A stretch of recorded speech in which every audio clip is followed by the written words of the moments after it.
গ্যাসের পর পেট্রোল এবং ডিজেলের দাম কিছুটা কমেছে, কমলো 2 টাকা 30 পয়সার মতো।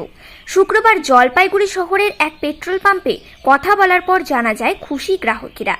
আরও দাম কমুক এই আশা করে গ্রাহকেরা জানান এতে জিনিসের দাম কিছুটা হলেও কমবে বলে আশা করছেন বাসিন্দারা। অবস্থা রয়েছে এবং কি মনে হচ্ছে এখন পেট্রোল ডিজেলের দাম 2 টাকা থেকে 2 টাকা 30 পয়সা মতো কমেছে। কিসের? পেট্রোল ডিজেল সমস্ত প্রোডাক্টই। আচ্ছা,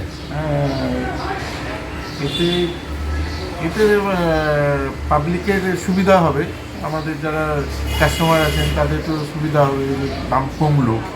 তবে বলা যাচ্ছে না আবার দাম কবে বাড়বে, সেটা বলা মুশকিল।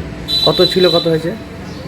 পেট্রোল ছিল 106 টাকা 2 পয়সা, এখন পেট্রোল 103 টাকা 93 পয়সা। ডিজেল ছিল 92 টাকা 75 পয়সা, ডিজেল এখন 90 টাকা 74 পয়সা। আর প্রিমিয়াম আর গ্রিন যেটা, সেটাও এরকম 2 টাকা কয়েক পয়সা করে কমেছে আর কি। কিছুটা আর কি মানে হ্যাঁ, এখন মানে কাস্টমারদের তো কিছুটা হবেই, সুবিধা হবে, কিছুটা দাম কমলো ভোটের আগে মূল্য বাজারে, এখন একটু কমলো, কিছুটা তো স্বস্তি হবেই। আপনার নাম আর পরিচয়? আমার নাম পার্থ সরকার, সরকার সার্ভিস স্টেশন জলপাইগুড়ি। মানে কোন কিসের? Indian oil. ঠিক আছে। সাধারণ নিত্য প্রয়োজনীয় জিনিসের দামও কমতে আশা রাখছি। কেন? পেট্রোল ডিজেলের দাম কমাতে, পণ্য পরিবহনের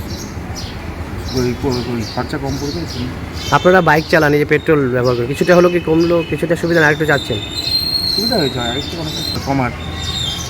আপনার নাম? হ্যাঁ, অমিত রায়। সুবিধা হবে কিছুটা হলো? সুবিধা হবে না, অনেক সুবিধা হবে। গ্যাসের দাম কমলো, তেলের দাম কমলো, অনেক কিছু দাম কমবে এখন। আপনার নাম? বুদ্ধ সিং। আপনারা দেখছেন নিউজ প্রাইম টাইমস। সঙ্গে থাকুন এবং দেখতে থাকুন নিউজ প্রাইম টাইমস।